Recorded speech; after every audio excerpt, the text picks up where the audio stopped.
serving others unconditionally, man, I just don't think people quite understand yet the meaning and the power of that way to live life, you know?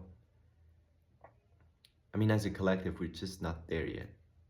We're so in control, we're so in that aspect of suffering and the mindset of having to make things happen, you know? If you don't do something, nothing happens, but it's just not true. You have to see for yourself. Um, and I wanted to talk about this, and I don't want to say what's right or what's wrong, right? It's just thoughts in my head, and for me, it changed the way I see life itself. It changed the way that I see myself as a part of life, as life itself. And it changed my relationship towards it, towards myself. um, and my experience of life. It made it more beautiful, if you want to know. So, I want to start with the generation of feelings, of emotion. And there is just one way to feel an emotion, right? You generate that feeling yourself. And some people are caught up in the belief that feelings, I don't know, they just react, you know, they just react to things. Something is happening, oh, I react to it, you know. Something bad is happening, I get angry. Something good is happening, I get happy. And if you get angry, I don't know, you fall into patterns, and sometimes you generate that anger and you generate situations where that anger is triggered, or that anger generates that situation, more of a kind, I think.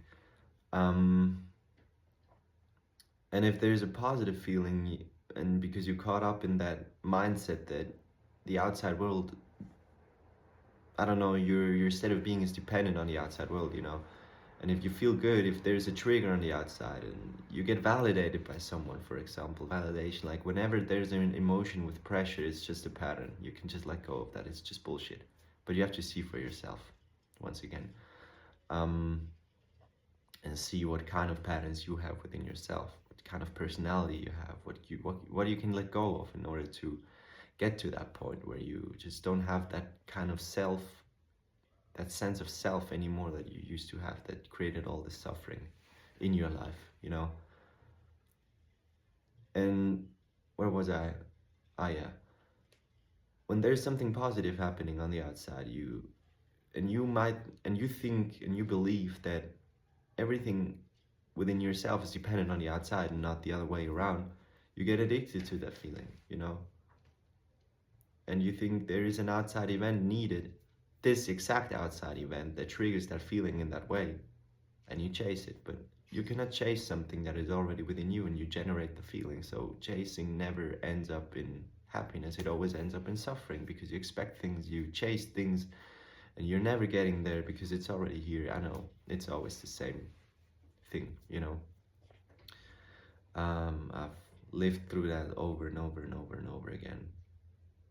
It's like a spiral, you know. It's either a downward spiral or an upward spiral, and you can choose uh, which spiral you want to go down or up, you know. So first step is just like disconnecting that dependency of your inside and the outside world, and focusing on the inside, and you will see that you can generate feelings without any other events. It just gets more steady, you know. It's not just this roller coaster ride that just never satisfies you. It's just more steady, you know. It's more peaceful. It's more, you're more with yourself, and you don't need things. You don't ask for things from the outside anymore. You don't ask life to give you things.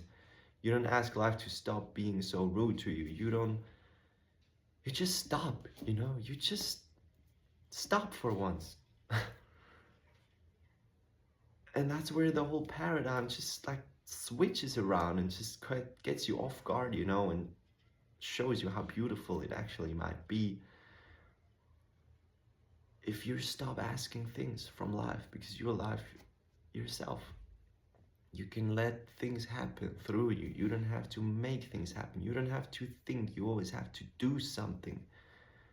I mean, for God's sake, just be in the moment. Make space for things to happen. Don't make it happen. Make space for things to happen and observe and enjoy it. Your mind's not here to see how things work. It's here to make an experience possible for you. And later you can think about it, yeah, but just dive into that experience, you know? Dive into it. Enjoy it. Choose a perspective of joy all the time. And as you see things, you're not dependent on those outside things anymore. You just choose joy. And guess what happens? You generate the feeling of joy. You attract a life of joy. It's that simple. And for me, it started like by taking responsibility for my actions, for my feelings, for my patterns, for my perspectives that I'm choosing all the time. Seeing that I'm responsible and I'm the one creating it. Yeah. And then you kind of give that responsibility away. Because you're so grounded. You recalculated your nervous system. I mean, our whole nervous system is programmed like, or lives off of dopamine hits from the outside. Like for guys, I mean, porn, addiction, drugs, women, money, validation from other people. I'm really talking a lot about validation because that was like a very big topic for me back in the days. Um, like all the things that I'm talking about here are fellow issues of mine, you know. Um, yeah, I started to take responsibility of those things. And as I took responsibility, I was able to change it. And as I was able to change it, as I changed the state of my being, and as I changed the state of my being, my life changed. And it's not that I'm especially rich or something. I'm just really just happy with the moment.